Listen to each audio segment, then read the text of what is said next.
There we go. Okay, so here's today's session. I have a bit.ly link, and I would suggest if you might not be able to click on the link because we don't have live links through Zoom, but it's a little easier to type that in. That will give you access to the live presentation that I'm going to work through. There are lots of links, so it would be really helpful. I think Shelly's going to put it in the chat for you to make it a little easier. But if you go to that link, then you'll be able to access all of the websites we're going to look at today. So a little bit about me. Again, my name is Krauss, and I teach 7th grade language arts at Rittman Middle School. And then I also put my contact information. Feel free to email me if you have questions about things that we go over today. I hope you don't mind, Shelly, I put your email on there as well. She's going to be manning the chat and helping me sort of navigate any additional questions as we go through. So my goal today is really to just have you leave this session with a few new tools for your tool belt, because I know we've all kind of been thrown into this remote learning situation and it can be really overwhelming. Don't feel like you have to take every single thing from this session. If there's one new thing that you take away that you think you can use for next year's class, that's fantastic. All right, so just to start off, I want to know what some of your greatest struggles are with this remote teaching situation. If you just want to quickly put your answers in the chat, I just kind of want to see where everybody's at with this.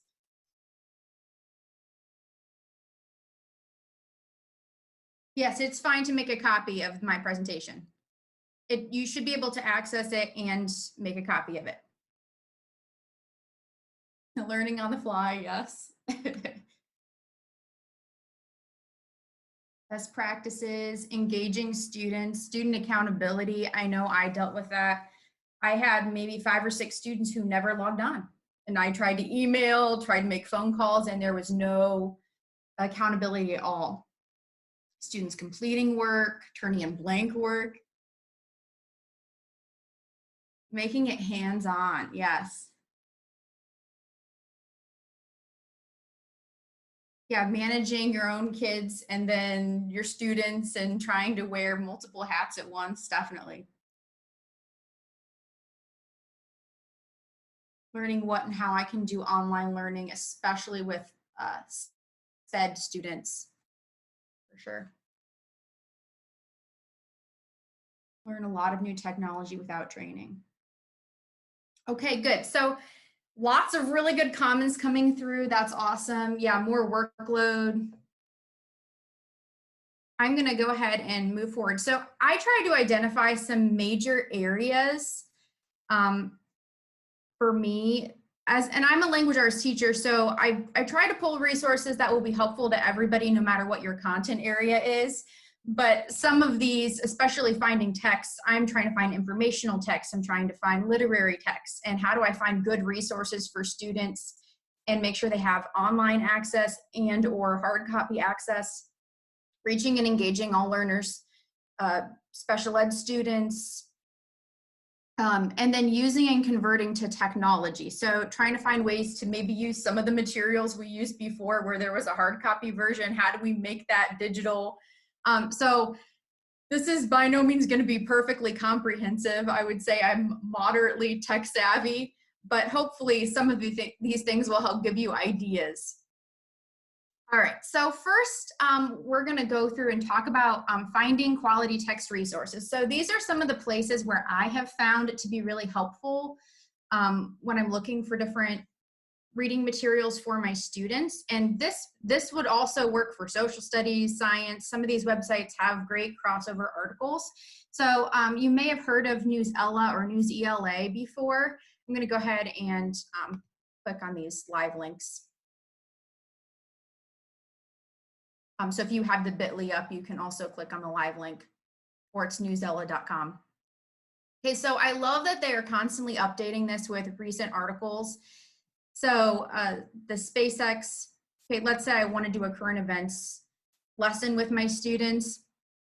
The great thing about Newsela is it allows you to change the lexile. So sometimes I'll do lexiled groups with my students, And I'll maybe, I won't even tell them. I'll just maybe make the pages a different color and just group them up. And I'll give my really high students something that's, you know, over 1,000 Lexile. And then some of my struggling students, give them a Lexile that's more appropriate to their range. And it does change the article slightly, but they're all reading about the same thing. The other thing with Newsela, and if you click on the website, I always log in with Google. I know there is like a premium account that you can create, but that does cost money. If you log in with Google, which is what I've been doing, you should be able to access at least the basic versions of all these articles. You can print them. There's also additional activities. So here on the side, on the right-hand side, if you click on activities, it gives you a writing prompt, which is great for reading comprehension. And then, so choose a person, event, or idea from the text, explain what the text reveals about your chosen topic. And there's also a quiz option. And these are multiple choice. So I think this is great practice too for the test, where they can't always explain their answer. They have to go back to the text and find the best answer.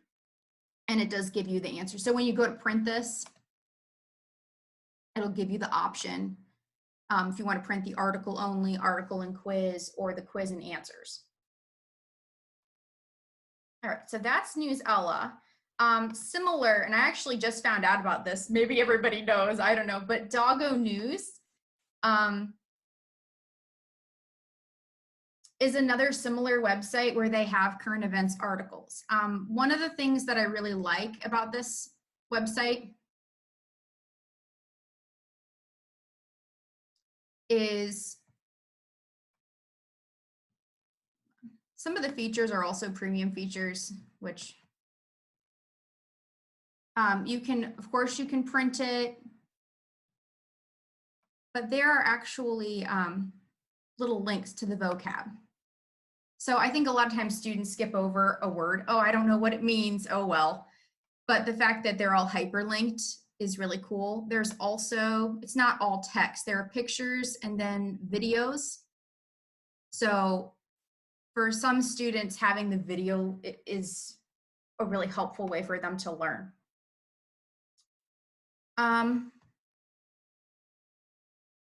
The other thing I wanted to show you while I'm on these websites, sometimes you might go to a website, it's a news website, and there's lots of stuff on the sides. There are ads. And so there is a really cool extension that helps you eliminate all of the extras. And I think it used to be called Clearly. Now it's called Mercury Reader. So I'll talk about some extra extensions that have helped me. But if you go to, I'm going to go to this later. But if you go to the Chrome Web Store, and you can literally Google Chrome Web Store, you can just type in, it's called Mercury Reader.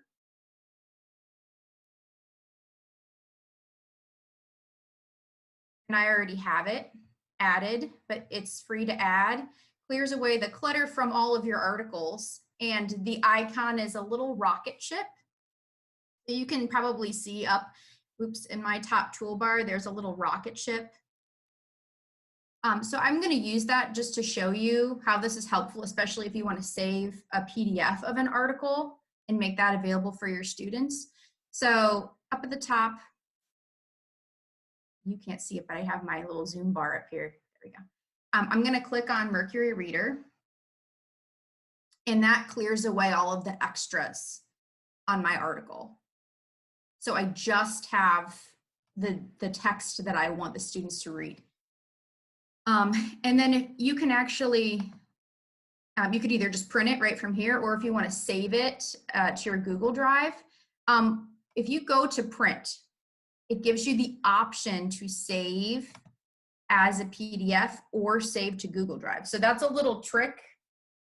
You may not have known that going to print doesn't necessarily mean you always have to print. Sometimes it means that you can also just save the material that you want. So you can save it as a PDF and just name it whatever you want, and you have that hard copy or the digital copy.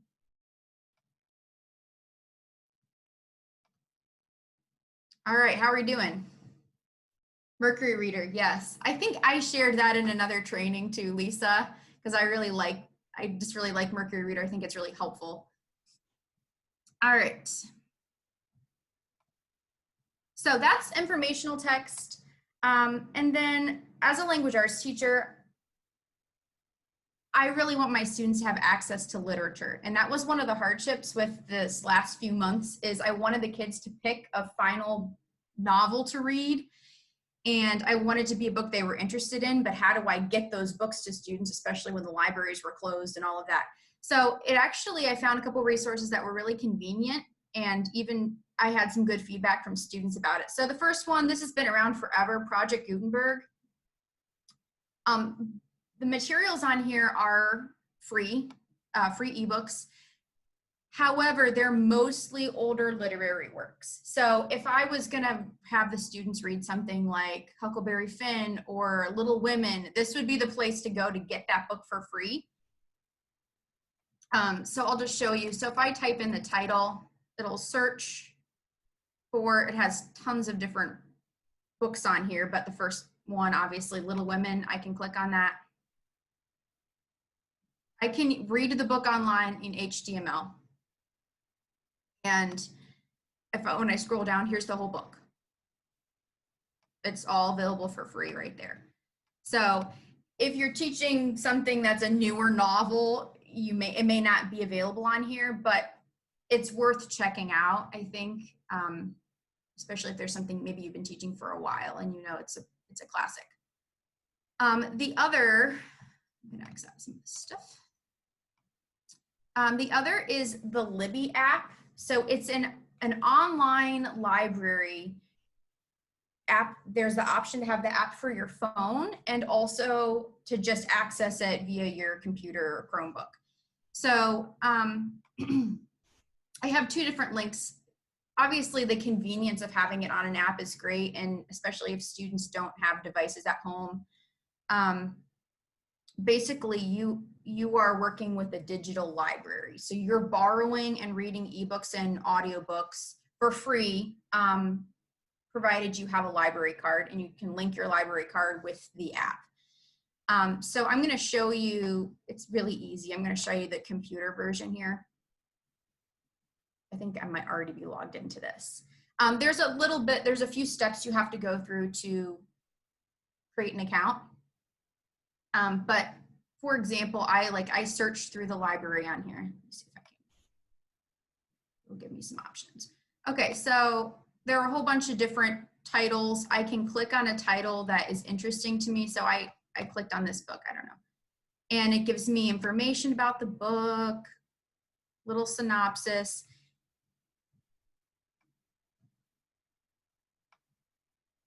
And then you can borrow it, which is the same as checking it out digitally. You're borrowing the book. You can read a sample of the book to see if you're interested. And it gives you, a few pages, just like like the old Barnes and Noble previews. It's sort of the same type of thing where they don't give you the entire text, but they give you enough for you to see whether you're interested in it. So any questions so far? Those are a couple of literary resources. Caitlin, Lisa had a question in the chat and I don't know how to answer it. I was trying to look. Lexile levels. I am not sure about that. I don't see anything. I think what you could do is if, let's say, you wanted to read Little Women with your students, then you could, you can look up what the Lexile of that book is. Like if you go to lexile.com, you can look up any book title and usually they have it available so you can see what the Lexile is. All right.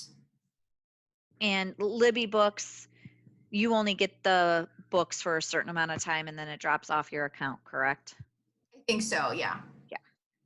It's like checking out a book, but you can, you borrow it and then you return it. So I don't know about fines and things like that. I know that I had a couple of students use the Libby app and really, really liked it. So it seems like it's the same principle as a library. It's just online. Caitlin, I use that all the time just for my own personal reading. And when your 3 weeks or whatever is up on your borrowing time, it just removes the book from your digital library. Like, so like on my Kindle, it just says this book is no longer available. Okay. Well, that's nice that it automatically does it for you. All right. So, as far as reaching and engaging all learners, I just pulled a few resources to go over with you that I thought would be helpful. The first one, I know I shared this in another training session, is IRAD, and it's a tutorial builder. So I ran into this problem with my students where we have moved to an online textbook, and I knew that once we started this whole remote learning that they would not remember how to get to the online textbook. And so I know in the past when I've, people are trying to train me on how to do something, they actually would take a whole bunch of screenshots. You know, you'd have like this packet of screenshots to figure out how to do things. IRAD is a way to, it instantly takes screenshots for you of every single click you make. So it's an easy way to teach students how to do something or how to get somewhere, get to a certain website. So I'm going to first show you a demo of the one I made to get to our online textbook. And then I'm going to try and show you, hopefully with screen sharing this will work, I'm going to try and show you how to build one because it's so easy. Instead of taking hours of adding screenshots into a document, it only takes a couple of minutes to make it. So to get, this is actually available as an extension. So that's why I had Chrome Web Store up. So if you go back to the Chrome Web Store, you can get this. And that's what it looks like. And the little icon that will appear is this pinkish purple square.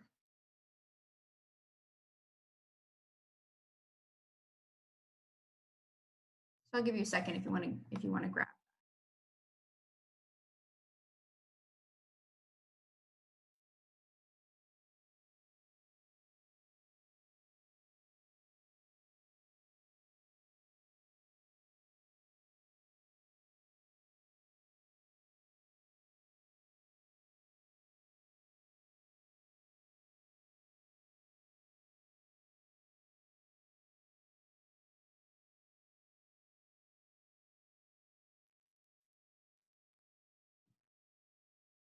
All right, so this is the one I made. I just titled it How to Access the My Perspectives Online.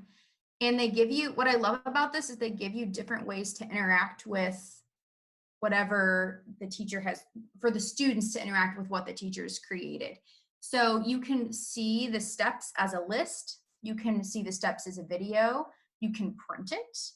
And obviously the students can't edit it, but since this is my tutorial, I can edit it. So I like to do the try it interactive because it's like a student could click on the link for this, walks them through all the steps, and then they get to do it on their own.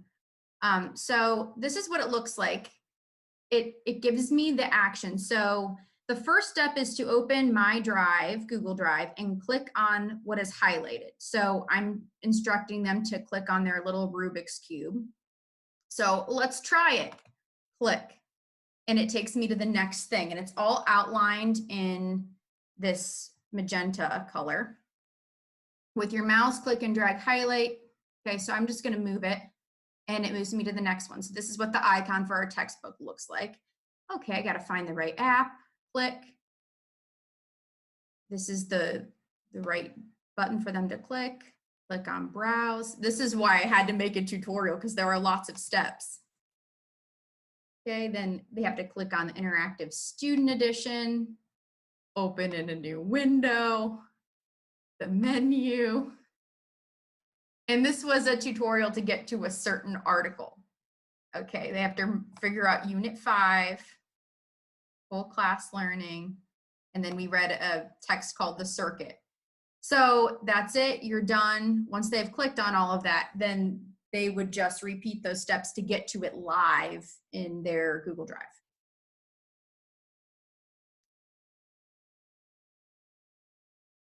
All right, so I'm gonna try and create one of these.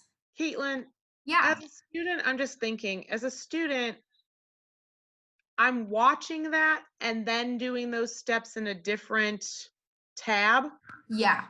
Okay. Yeah, they aren't doing it live. I mean, it gives them options so they could print, like they could print the steps, but it's really a way for them to practice. Right. But like I It's could not have live. one tab open with your like tutorial and another tab open, and I could literally like do Side a by side. side by side tab. Yes. Yeah. Yes. Okay. Cool. So I realized I forgot to go over and talk about some of the resources on InfoHio, but this will be fine because I'm going to create a tutorial to get to the InfoHio website. So I'm fairly certain most of you have at least heard of InfoHio, maybe been on there in some capacity. So I do have a link to this as well, but it's just infoohio.org. I had it on this last page here. So if you want to click on it that way, that's fine. But InfoHio is an awesome database of digital resources for all ages. So no matter whether you teach K-5, 6, 8, 9, 12, I have used this for years, but I'm still learning of all the amazing resources they have available for free for residents of Ohio. So it should let you log in because it should recognize that you are in Ohio. So I'm going to click on 6-8 since I teach 7th grade. This is where I usually operate from. And so there's just some of my favorite ones as far as informational text. Worldbook Student. I think this is one that I've been in so many trainings about Worldbook Student, but it's like, oh, that's a great resource, and then I forget about it. It really is pretty awesome. So one of the topics we talked about Helen Keller, and the whole topic of our last unit was overcoming adversity or facing adversity. So maybe it'll load. Since this is an online encyclopedia, essentially, I can search for anything. I can search for, something that's related if I'm a science teacher, social studies, or something that I'm teaching my kids in language arts. I'm gonna try to refresh it. There we go. So you can put in any search terms that are related to your content area and what you're teaching currently. So I put in Helen Keller just to see what will come up. And it gives me a whole encyclopedia article just about her. And what I love about Worldbook Student is there's a read aloud option. So I have a lot of students that they don't always like to admit it, but they really do need read aloud. It's so helpful to them. They have the ability to change the voice of whoever's reading it for them. And there are pictures. The other thing is, just like before, you have the option to save it to your Google Drive or as a PDF. So this is just another good resource. So I'm going to kind of doing two things at once here, but I'm going to go back and just create a quick little iRod tutorial of how to get to this page on Worldbook Student. Just as if my student, I could give them the direct link to this. Maybe I want to teach them how to access their own article on Worldbook Student. So I'm going to go to,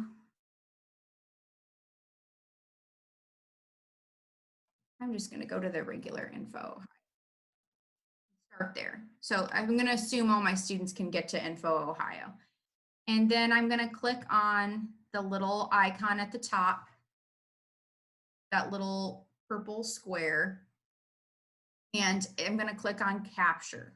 Now, don't worry if this isn't perfect, because you can always edit this later.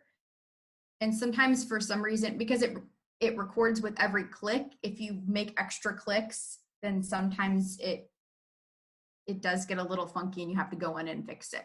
So I'm going to click on capture. Well, I'm not gonna close all my tabs, but we're gonna try and make it work here. Gives me a little countdown. Okay, so the first thing I want them to do on InfoHio is click on grade 6A. And it takes it a second to register. And then I'm gonna have them scroll down and click on World Book Student. And it's recording all of this as I go through, at least it should be. It's blinking, so that tells me it's recording something. Now I'm here at this search bar, so I'm gonna put in Helen Keller.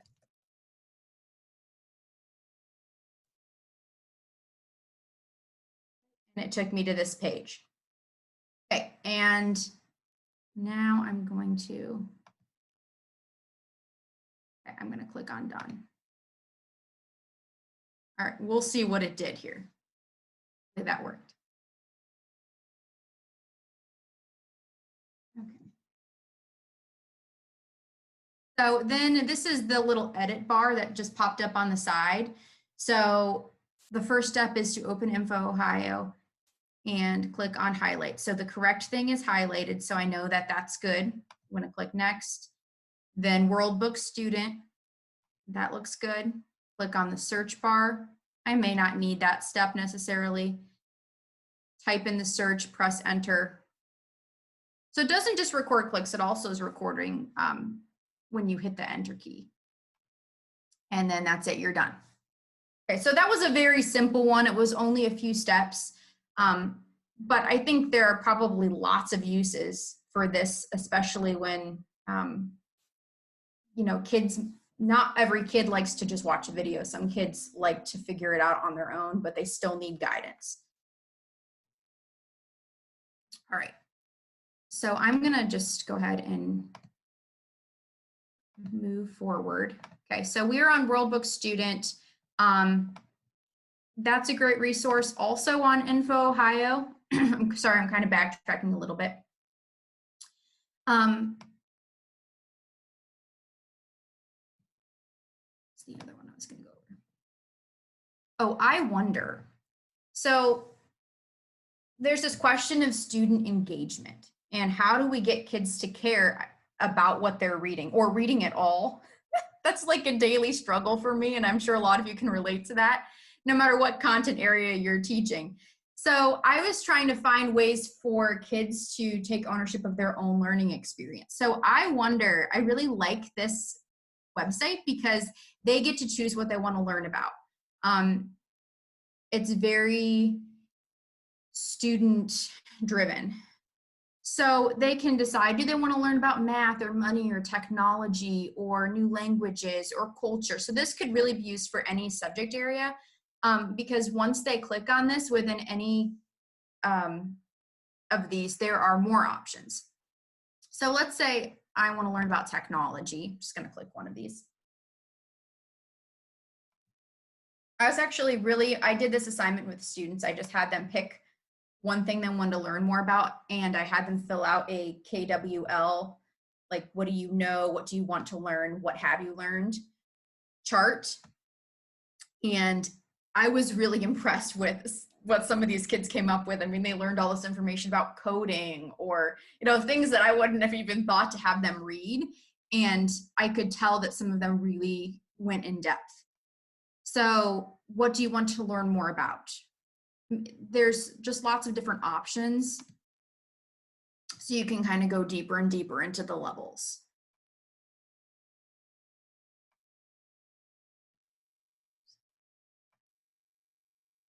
Oh, well, I want to learn what's happening with robots today. So you can really do this with any of the topics, but it's pretty interesting what this comes up with. Maybe.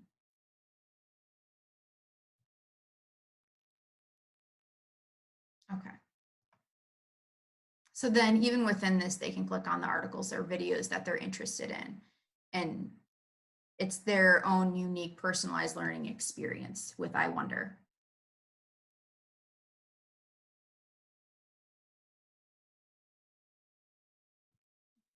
How are we doing, Shelley? Anybody have anything? I'm trying to monitor the chat too. I don't know how to find this I Wonder. How do you find it? Yeah. It is on InfoHio's page. So if you click, I'm not sure if it's only 6-8. I think it's for all the grade bands. Some of these different resources are just available for certain grade bands. I think it's for all of them. Like, for example, Student World Book, there's a non-student version of World Book that is available only for high school. Okay. Because I searched in the search bar for I Wonder, I'm 9 through 12. Mhm. And, so when I did the search, nothing came up like what you're doing with the Yeah, I can check real quick. I don't know if it is. I usually operate in the. There it is. It's a little light bulb icon. Oh, okay. Okay. It's, all right. One thing with InfoHio's website is sometimes when you search for things, it does not find what you're looking for. It's just kind of a weird feature of the website. So this is the easiest way to go into it. You just have to kind of search because there are lots of options on here. The other one is Book Nook. So this is mostly probably for language arts people, but this is a cool website too because it allows students to be very creative about their learning. So this is one of the options for their final project. They could create their own book trailer, and you can also find book trailers. So if you're reading a book with your whole grade level or in your class, then you could find the book trailer. You don't have to create anything. And I think all of these are student created. And so your students, if they create their own book trailer, they can actually submit it to Book Nook as long as it meets the requirements. So as far as up at the top with Book Nook, if you go to the help section, there are student and teacher resources. This is where I directed my students if they chose to do this option for their final project. So it actually gives them video, audio, image tools to help them create it, free websites where they can go to get the materials that they would need. So that was helpful to me that it already aggregated everything. I didn't have to go out and find all the websites for them. InfoHio already did it. And they also have planning tools. So I really emphasize that it's really important to plan before you start building your trailer, because the students like to get in there and they like to start adding their footage, their images, their audio, their music, and they haven't even created something that's cohesive yet. So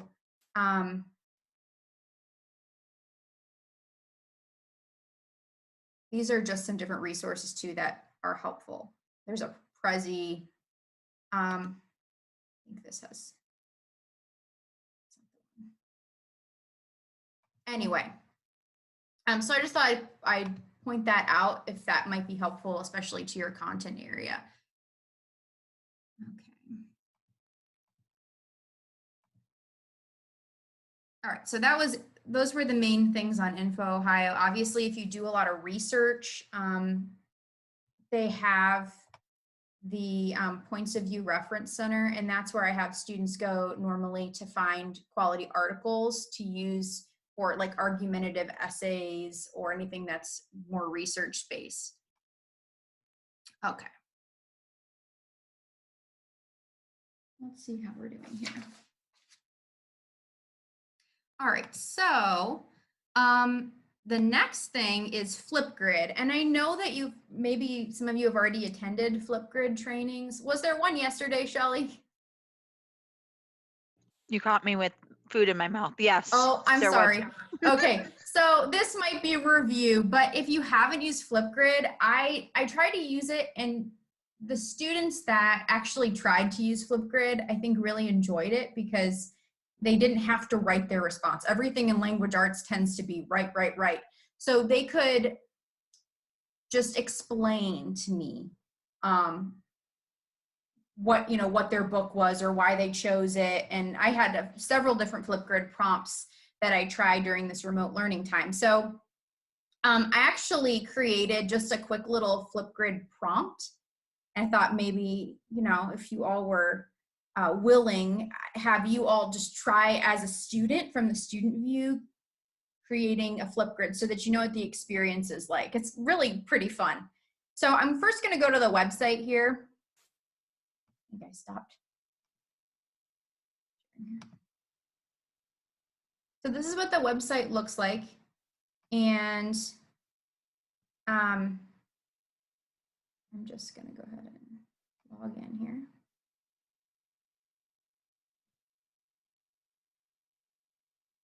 Okay, so I have a tips and tools session, that's our class, but I have a section for each of my ELA classes.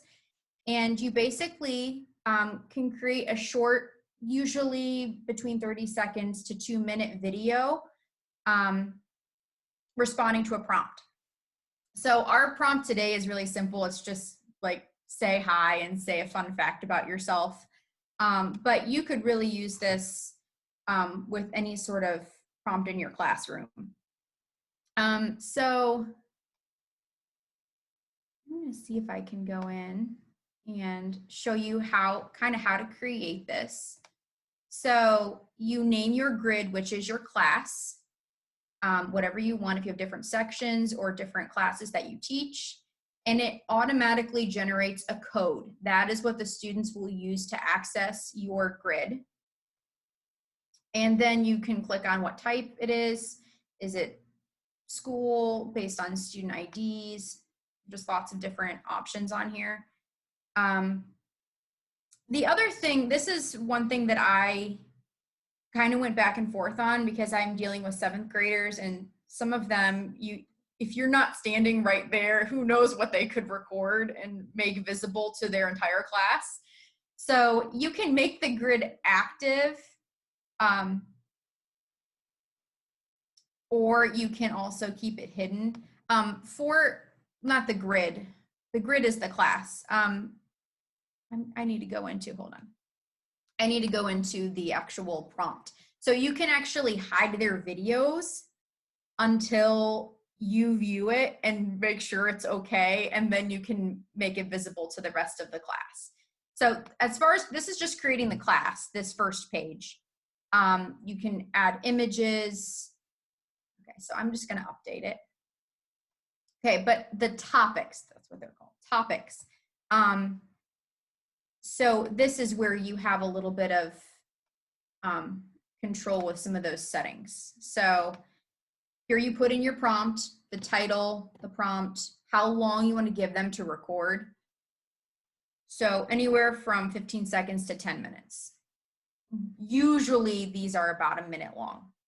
And that makes it less intimidating too when you tell students, you just have to talk for a minute, just a minute, you know. You can add images, and actually you can attach other things. I haven't done a whole lot with this. I was trying to keep it pretty simple. But here's the status. So you can make it active, frozen, hidden. You can also schedule the time when you want students to be able to access it. So let's say I created it today, but I don't want students to have access until next Thursday. I can change the date so that they're not trying to get in and do the prompt too early.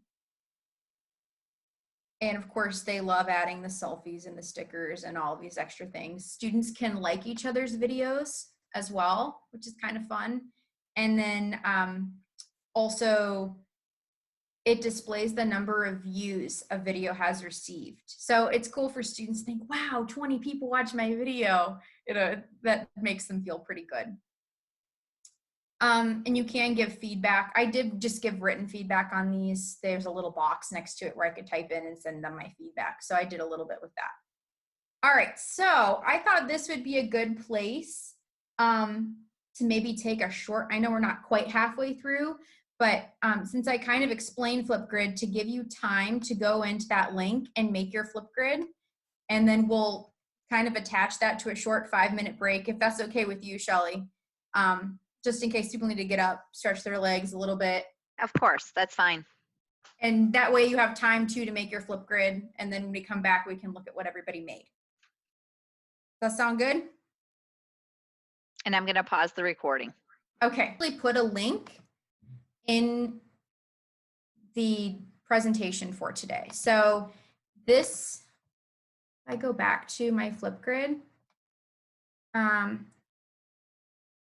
if I click on share, and I'm on the topic right now, the say hello on Flipgrid. If I click on share, that might have been, did I have the wrong thing in there, Shelly? Send that share link up at the top. You click on share, it generates the code, and you just copy it. You can copy it to Google Classroom, share to Google Classroom. I usually, like, I would do whole announcements, and then I would say for the Flipgrid assignment, here's your code. And it's a hyperlink, so they could just click it and go right to the topic that they need to answer. You see, in this case, your own Flipgrid, but your students' Flipgrids once they submit them. So it's actually pretty easy. If you just go to My Grids, it shows you all the classes, and you can see that I have 18 videos and 1 topic. So once you click on your course, and then you can click on the topic, then it gives you all of the videos. You can see how many times it was viewed. Who wants to be my guinea pig? Oh man, just gonna pick someone. You can use mine because my kids wanted to record. I've got to find it first. Oh, there we go. All right, we'll watch Shelly. So she already has 9 views. It must be really good here. And the audio is not working for me. There, no. No, it's either how you're sharing your screen. It could be. Or I was muted, so I don't know if that also mutes the headset. That's okay. The kids were on. That's all right. So normally you'd have the audio too, and then there are all these different things that they could add. So then if I wanted to give feedback, I could just put cute video, Shelly. Okay, and then I can send that feedback to her.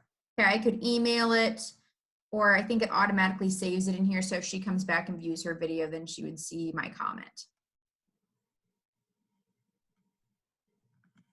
All right, so sorry that was a little bit challenging for some of you. There's some technical issues. I don't know. It's supposed to be easy. Maybe this is how my students felt too. Some of them were getting overwhelmed. So hopefully, you know, practice makes this easier and you kind of work all the kinks out with it. All right, so we're gonna move on from Flipgrid unless anybody has any other questions. Looks like we're good here. And I'm going to show you just a couple more quick resources. There's a link in here. So this is called a web whiteboard. And this would be especially good in a math class, probably, but I even used it a little bit for one of my assignments in language arts. So there is a free version of this. I know there are premium features as well, but you can try it out. Just if you click on Start Drawing, it actually lets you just work in this board. So just to see if you even like this as a tool. So you have different tools along the side here. You can draw. You could type. So if you wanted to see student mastery, for example, in math, if they need to show their work, you could, you know, work on a resource like this to see whether students are actually grasping the content and they're not just finding the answer on a website. Can they actually explain their process to you? Can you see all of the work hand drawn on here? So I used it just briefly for a little lesson because we did some stuff with poetry. And so I just wanted to show them how you can brainstorm rhyming words. So I just typed a bunch of rhyming words. There we go. So type here. So Okay, so I just typed a bunch of words in here and then they could see that appear on the screen, basically using it like you would your whiteboard in your classroom, in whatever capacity that is.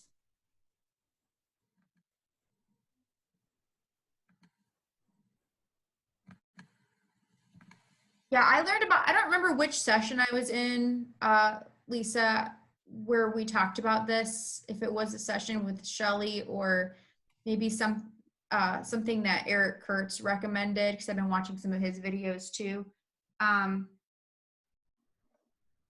Yeah, that might have been it too, but I was thinking that I liked whiteboard.fi because it allowed me to like actually be, the students were actually working out problems and I could talk with them as I was seeing their work, but it only is helpful if you're going live. Right. Yeah, that's how I used this too, because I didn't want everybody to have to worry about creating accounts and all of that. But if you do screen sharing with a student one-on-one even, like, okay, pull up your whiteboard, screen share with me, let me watch you draw it, figure out this problem, that it works in that way, which if we are remote in the fall, who knows how it's going to be, but being able to have that accountability so you know the students are actually doing their own work and they're not cheating. And you can see right there, you know, they're working on a math problem. Where did they go wrong in their math problem? Just like you would in the classroom. So yeah, I used it for Punnett squares. I was working on Punnett squares with my kids, and then every kid was doing the Punnett square, and I could see each one of them and talk them through what they had done wrong. Yes, that's a great resource too. I've heard of that one too. The whiteboard.fi, whiteboard. I don't know how you say it. Yeah, that's also a good one. That's a similar concept. So, and then the last one, I did want to share one of my choice boards. I know choice boards are super popular, but if you've never used one before, I've found them to be so helpful, not only in increasing student engagement and motivation, because they have the power to choose how they want to express their learning. And so I did use a choice board. I think I already shared for their final book project. They read a book independently and then they did a project on their book. So I was just going to show you a sample of just some options that I used for a choice board. Again, some of these are not going to be applicable if you don't teach language arts, but you can make it work for your content area. So some of these are written, you know, finding the deeper meaning in a paragraph. They could create a newspaper. So they actually had to write 2 stories about important things that happened in their novel, and they had to have pictures and they had to lay it out like a news article. So for some of these, I tried to include a resource, trying to make it a hyperdoc a little bit, where they could actually, you know, go to a website and use that to help them create a digital version, or they could do a hard copy version. They had both options. Writing a script and really getting into the head of one of the novel's characters. Cartoonized summary, so practicing summary. And these are all language arts standards and skills. But a lot of kids really liked this one. Storyboard that, and I probably would go back and change, even though it's a really great resource. If you ever used it, the trial version only lets the kids make like 3 or 4 boxes. And I was requiring 10 boxes. So the kids were frustrated because the resource didn't allow them to complete the entire assignment. So I might need to do a little more investigating to find something else they could use. But they also are welcome to hand draw things too. So if you have artistic children that would enjoy that assignment. And then the book trailer, we went over Book Nook. Kids love making videos. And I had some students that, you know, they used their dog in their backyard. You know, they you could tell that they were being really creative with like, hey, what do I have to make my video but still communicate the point of my book? And then I love this one. It's a time capsule. So they have to pick objects that represent something important in their book. So you could really edit these assignments. I've done lots of different sorts of choice boards, but there's kind of something for every type of learner. You know, if they want to get up and speak their presentation, if they want to make a video, if they want to write something, if they want to draw. So I just want to share that as a resource, and then I have a rubric on here too, so you can kind of see how I chose to grade, keeping in mind that they needed to have specific connections to the reading. They needed to make sure that however they created their project, it was well done. Like I could tell they spent more than 10 minutes on it. So that's just one idea there for the choice board. And I don't know if your districts have really pushed for UDL, for Universal Design for Learning, but choice is a huge part of that, of trying to reach every learner by removing barriers. So if writing's a barrier for a student, they could choose something that resonates with their learning style. All right. Any questions on that so far? All right, we're doing well. Okay, so the last piece here is using and converting to technology. And I know on the description of this course, one of the things that was really frustrating me in moving to this online format is I had a lot of documents that were PDFs, and I didn't know how to make them fillable documents so that students could type in them. And so I wanted to show you when I was in a training with Rebecca, she actually showed us how to do this, one option of how to do this. And so I'm going to kind of walk you through it using a document that I have. If you have, one of the things I found was it cannot be a PDF. You have to convert that PDF to a JPEG image or it won't work. At least for me, I had issues with that. So I'll show you I really just took a screenshot of the document to make it a different format. So it was no longer a PDF, it was a JPEG. And then you actually do this whole process in a Google presentation or Google Slides.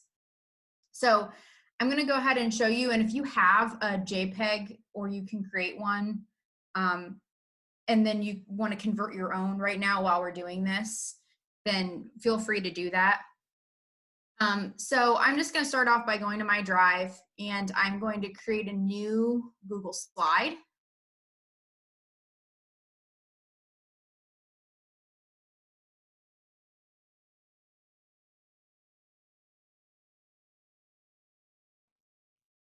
And instead of just inserting an image, which I think that sometimes that's the temptation, is like, oh, well, we just gotta put it on there.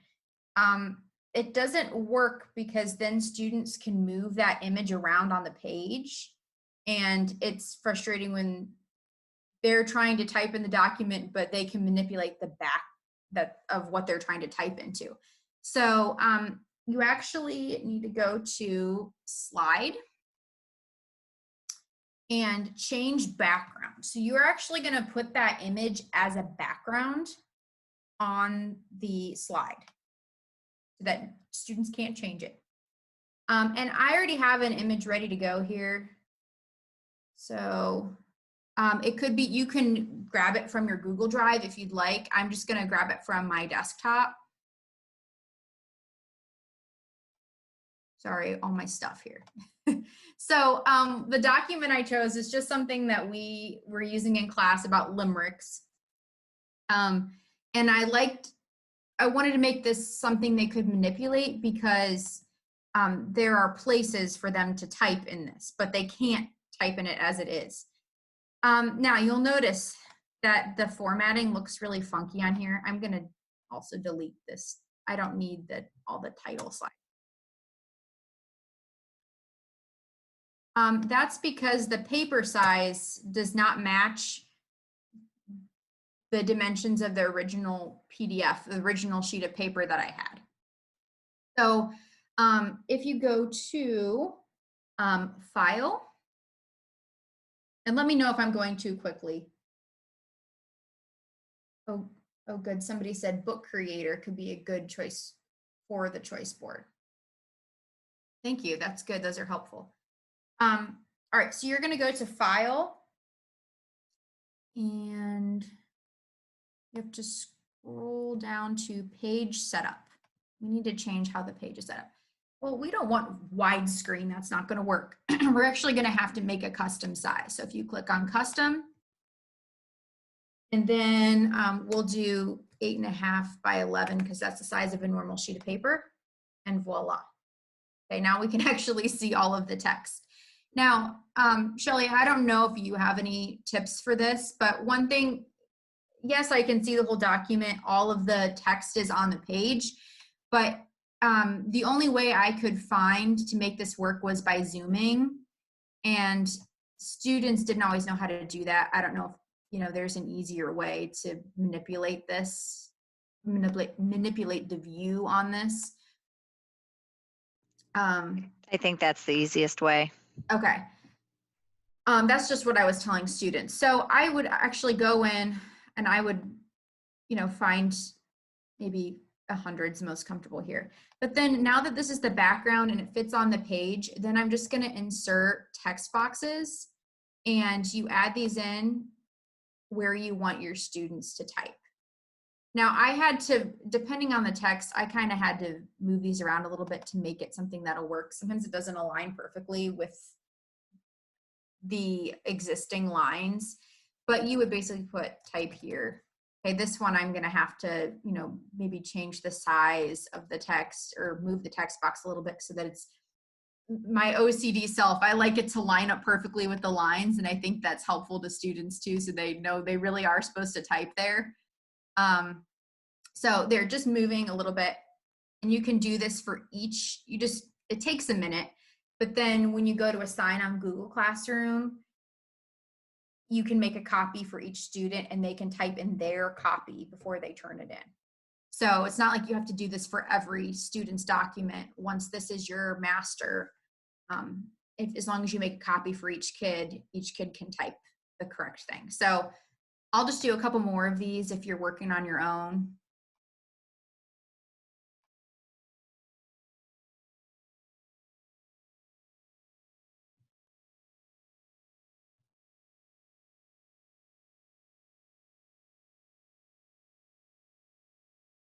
I think I just put them all in, and then I adjusted them all.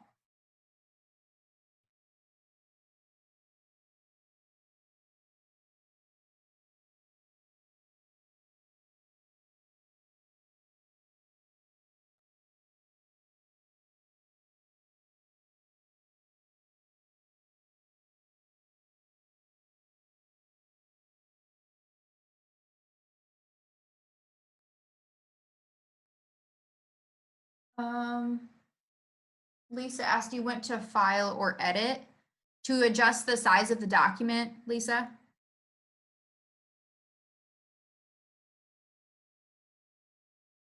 Yes, like when you first started out, I didn't catch from the very beginning, did you go to File, or not the slide, but the File or Edit when you changed the size? Yeah. The size, yeah, is File, but then you have to scroll all the way down. Oh. Page Setup. Okay. Page, you don't necessarily see Page Setup right away. You have to scroll. How come you have to put these in this format, like in the Google Slides? I mean, there might be an easier way. I know there are programs that convert PDF, and you could probably use that too. Okay. You guarantee that exactly where you want them to type. That's what I tried some of the conversion programs, and it wouldn't recognize always where the typing should happen. Okay. So this is just how Rebecca showed us how to do it. I don't know, Shelly, if you know of other ways. This is pretty easy. The only issue that I've had with it is that you can kind of tell on here, but it makes it a little bit grainy. And so one of the documents that I converted, it had very small text. And so after I took a picture of it and then I blew it up and shrunk it. And, I like did all these things to manipulate the text, and then the kids could hardly read it by the time it was a manipulative document. So, but this process, it takes a little bit of time, but it's pretty easy, and then you can guarantee that they're going to type exactly in the spot where they're supposed to type.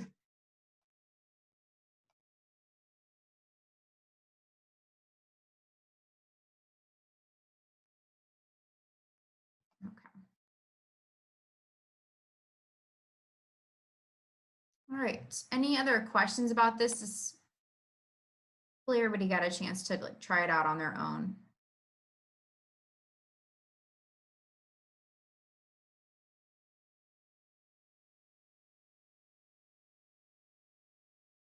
Okay.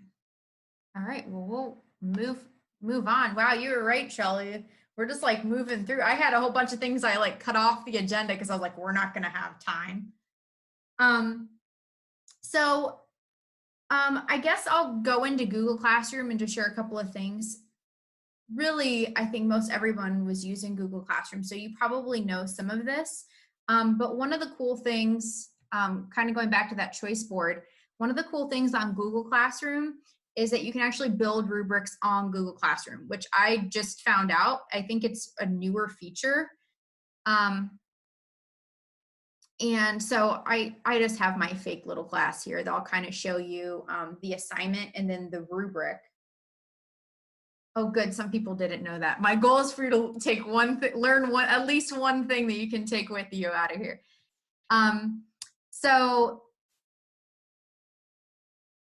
it used to be that you'd have to use like Gutenberg and Doctopus, and there were all these Google Sheets, and I got so overwhelmed with all of the steps of having to upload the assignments into a Google Sheet, and then it was cool that you could use those two together, and you'd have this nice tidy spreadsheet, but I got really overwhelmed. It was too many steps for me to create it, to link onto the bottom of documents so that my students could see their grade.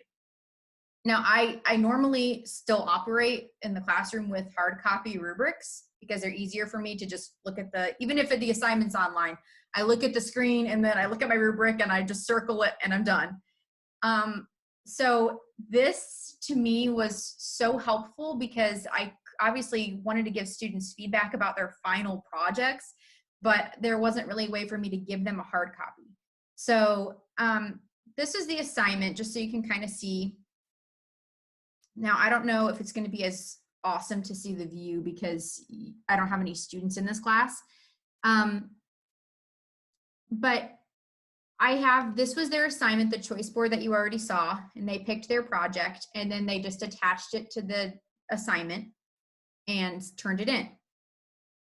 And I have all of my directions: select your project, create your project, attach it by this day, and then they presented their projects via Zoom as well. So I actually created a rubric that exactly matches the rubric at the bottom of that choice board page. But it's a digital rubric, so I could actually go through and grade. It's just a click. Oh, they got it, click, they got it, click, and it automatically gives them their point value out of 20 at the top. And it took a second to figure out, so hopefully, I'm just going to go to the editing so that you can see how you fill this out. I actually had, I guess you could just go to your hard copy of this and copy and paste the text in is probably the easiest way. So like if I open my choice board here and I have my rubric at the bottom,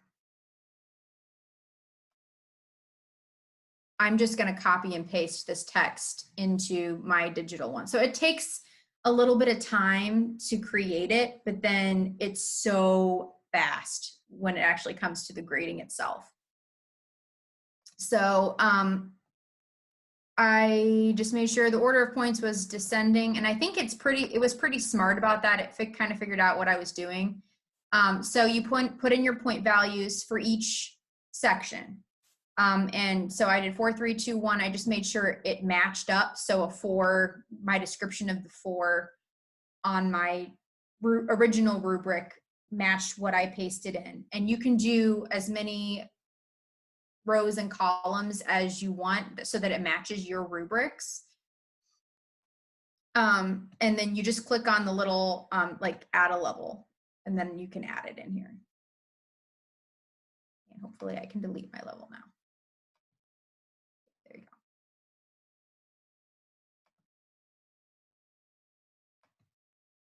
Hopefully it won't mess up my rubric too much. So that's, you have your title, and then your description, and then my next section. So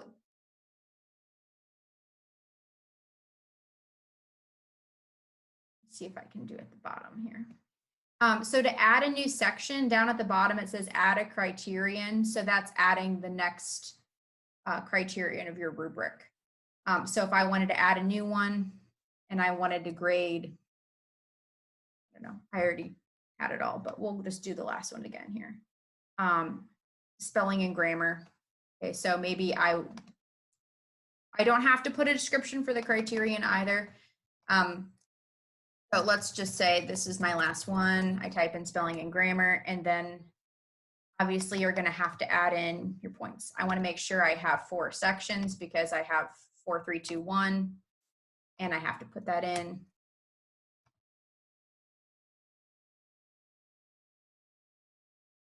Super easy. You'll just go back to your rubric. Spelling and grammar, this was 4. Control C to copy. And Control V to paste it in. And so I do that for each of the sections.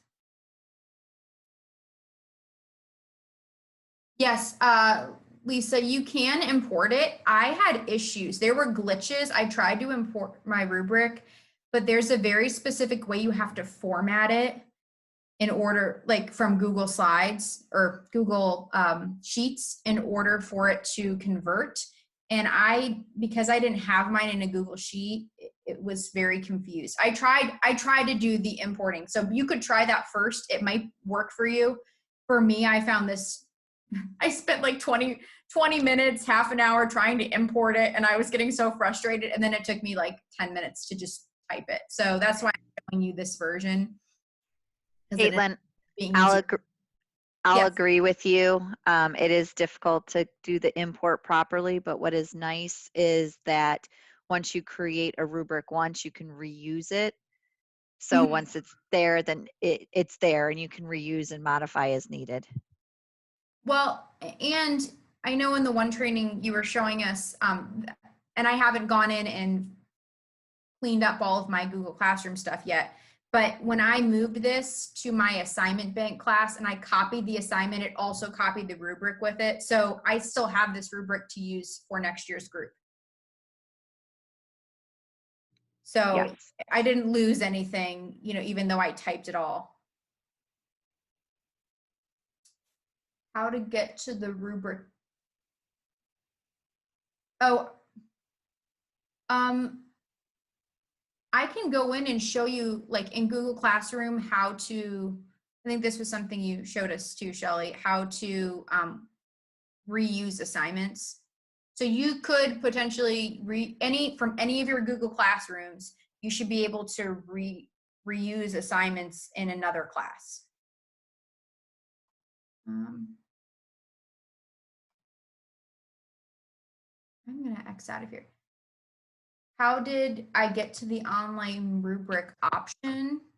I think several of you have, and I posted that in the chat, but the rubric is attached to an assignment. So you won't see the rubric option in Classroom until you actually create an assignment. It has to be the assignment format, not material or anything else.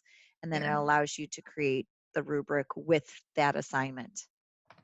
Let me see if I can show you how. So if I was just creating an assignment, down here, okay, you fill in all of your information. You can assign it a topic. And then there's the option for rubric. So assuming that I've attached something to this assignment, it will give me the option to create the rubric right here.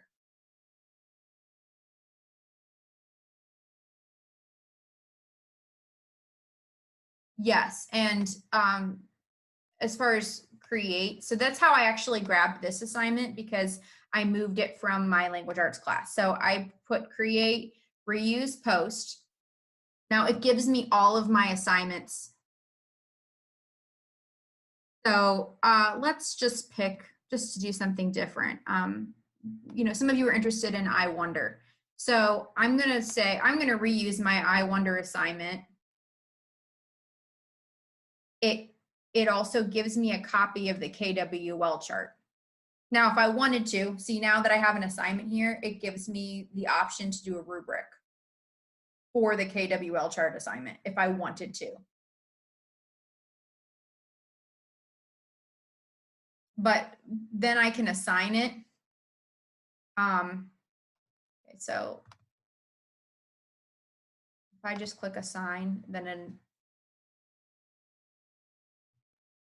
this will show up in my new class.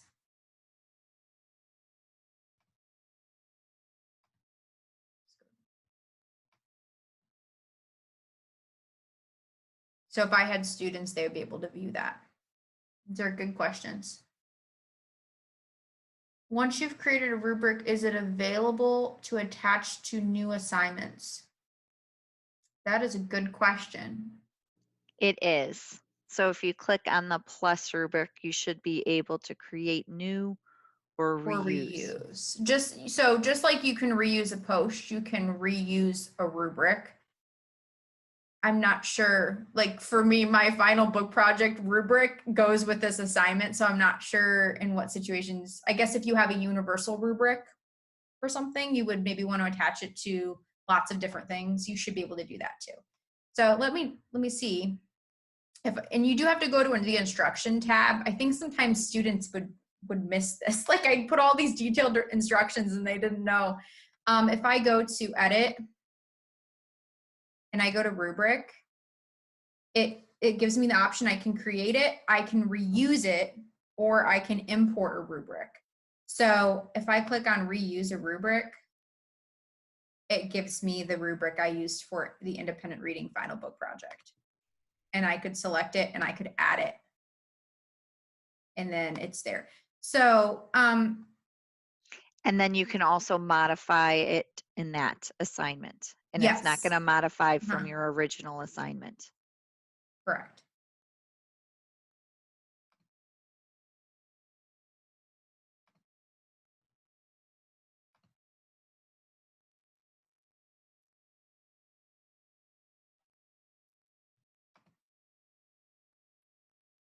And then I guess, I know I have a lot of classes on here. As far as, I mean, I think most of you probably know that you can schedule assignments. And also I tried to do a little bit more with organizing my assignments. So I found it ended up being overwhelming for students when I'd have, I'd post, different types of assignments, but they were the same types. Like for example, reading logs. Every week they'd have a reading log. So I would number the reading logs, but then if kids got a week behind, then they'd have 2 reading logs to do, and keeping track of which reading logs they turned in and which ones they hadn't turned in, it got a little bit confusing. So you can actually group things by their topic. And I started doing this a little bit more. And I think when in here, it actually gives you the option when you're creating the assignment to give it a topic. And I'd never done that before. I've been using Google Classroom for years, but until I had a student this year who said, Mrs. Krauss, why don't you organize your classroom a little better? And I was like, what do you mean organize it? Like it's all in the stream. Like you just go to the date when it was posted. But if kids can search by topic, it can simplify their lives a little easier when they know they're missing this one thing, and then they can search by what it is. So necessarily want to go in my regular classes. I don't know if there's an easier way here to show you. So if I go to classwork, I have all of my assignments here. Ones that were repeated, but I maybe had different versions. Like I could go to journal prompts. I did a lot of journal prompts, which is what I did in my classroom. So when we switched to remote, I still had that expectation. So you can see like journal prompt 1, 2, 3, and I have them all together. So it's helpful to me and it's helpful to the students when they can view it by topic. And then I had one for like our book readings. As you can see, I'm very detailed with my instructions here. And then I would link, I try to link PDFs to everything. I put the link to the IRAD tutorial so they could figure out how to get to their online book. So they had an option. There was no excuse to not do the reading. They had an option. They had a PDF version and the online version. And then I also did a lot with Google Forms quizzes. And I guess since we have a little bit of time, I could talk a little bit about the Google Forms. I felt they were super easy to make and very helpful. And I know you can convert, just like you can convert rubrics, you can import them. I know you can import questions into Google Forms, but again, I found it so easy to just start from scratch. And I kind of created my own template and then created my own quiz questions, and it's self-grading. So, I mean, depending on the types of questions you have, you can pretty much create a whole quiz that's just multiple choice, and it saves a lot of time because it gives their responses, their final scores from their responses to you as the teacher.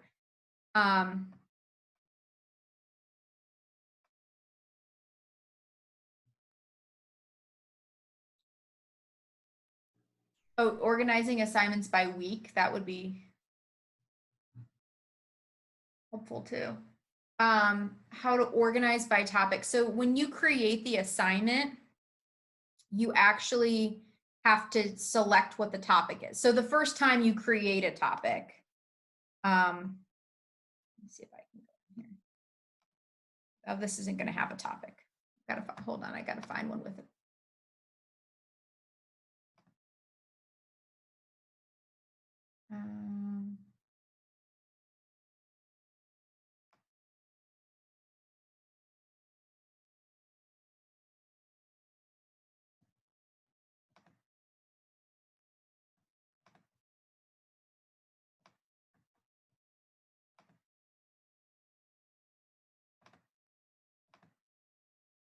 There we go. Okay, so you have to go in and click edit if it's an existing one. But when you go in and put who you're assigning it to, when you go and put the point value, the due date, the topic is available as an option. So just, it's right above where you would click to create a rubric or import a rubric.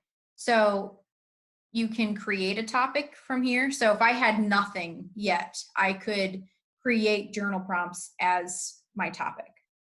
So as I realized that these were going to be ongoing assignments, that I was going to have similar types, I knew I could group them together. So like the journals, I probably had 6 assignments. The readings, I had 5 or 6 assignments. So that's why I chose to create topics for those.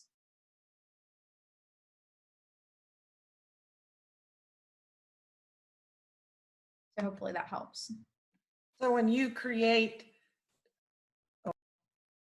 Go ahead. wait, can you hear me now? Yeah. Okay. So when you first, like a brand new class and you're creating and you put the title of that particular topic. So every time that you click down to create the topic, underneath it'll be what you've already done for topics? Yes. See how it appears? So I can either give it no topic, I can create a new topic, or I can assign it one of my existing topics.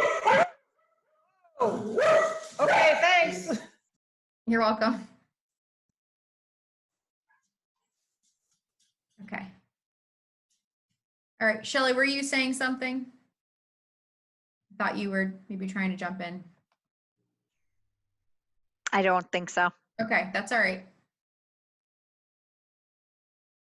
I'm just looking at the chat here. Okay, yeah, so for topics, you could, instead of putting assignment types, like I did, you could put it by week, which actually, in retrospect, if I was gonna do this all over again, that's probably a better way to do it. As far as helping the kids stay organized, because sometimes things get lost in the stream. So your topic title would be week 1. And then you would post the week 1 assignments, you'd group them in that topic. And then other things, you know, with both assignments and with announcements. So if I was just going to share something with my class, I could schedule it. And I think probably a lot of people already know about being able to schedule things, but I have to type something first. So you can schedule or you can save a draft. So one of my frustrations with, while it's awesome to be able to schedule things, you can't always select all of your classes. So I have 4 identical cores of 7th grade language arts. So I sometimes wanted to like schedule so that all 4 of my classes announcements posted at the same time. You can't do that. I would find that with certain assignments or announcements, you'd have to copy, like I'd have to copy and paste it and schedule it individually for the time when I wanted it to post. But if you have all different types of classes, you know, if you're teaching different classes then that are all going to have different announcements, then it doesn't really matter because you're going to be creating something new for each class.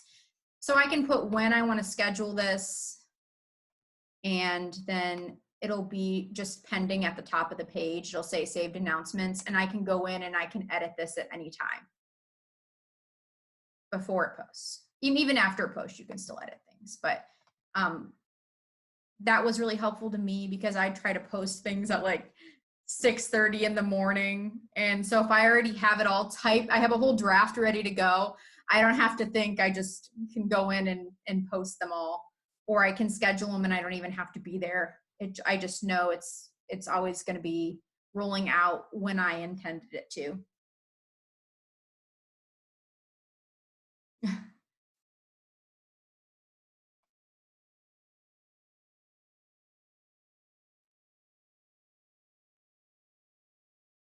I'm just looking to see if anybody else has their comments. So I just kind of commented in general on what Caitlin just said, and then kind of Brooke put in there. If you're trying to schedule things, create it once. So if you have multiple periods, first period, create your announcement or whatever it's going to be scheduled. Go to second period, don't create it again, go to reuse. So whether it's an assignment or that's true. Or a post, reuse, and it allows you to reschedule it individually that way. So you're creating it once and there's some clicking involved, but at least you're not creating it 4 different times.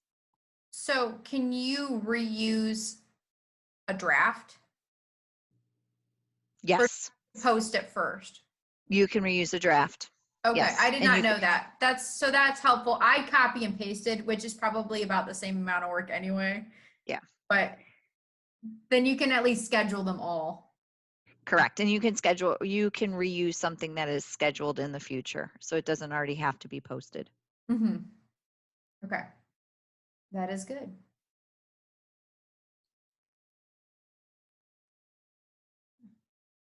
And all feel free to unmute yourself if you have questions. If there's anything you want Caitlin to repeat, go back over any of her links. You should have access to her bit.ly. Hopefully you were following along, so those links are in there as well. But if you have any questions, either put them in the chat or unmute yourself.